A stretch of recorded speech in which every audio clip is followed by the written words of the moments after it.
Amazing morning, nandito tayo ngayon sa Clubhouse.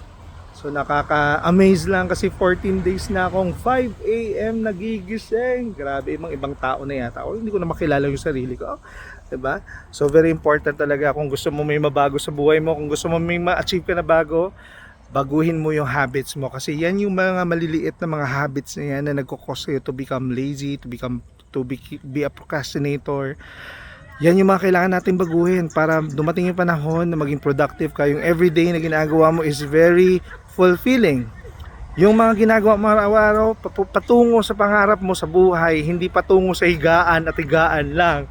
Kaya change your habits, very small little habits lang yan, pero every little habits na binabago mo and it becomes a good habit, compounding effect yung mangyayari yan. Magkakaroon ka ng greater results in your life.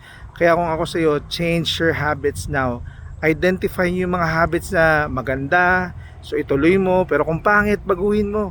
'Di ba? Simulan mo yan. Actually, I read the book Atomic Habits by James Clear, and yung 5 AM Club ni Robin Sharma, yun yung dalawang libro na nagbigay sa akin ng ganitong ideas, mindset, and yung naging porsigido ako dahil sa wisdom na nakuha ko sa mga libro niya. So, change your habits, read books, and make yourself productive every single day to achieve your goals in life. God bless!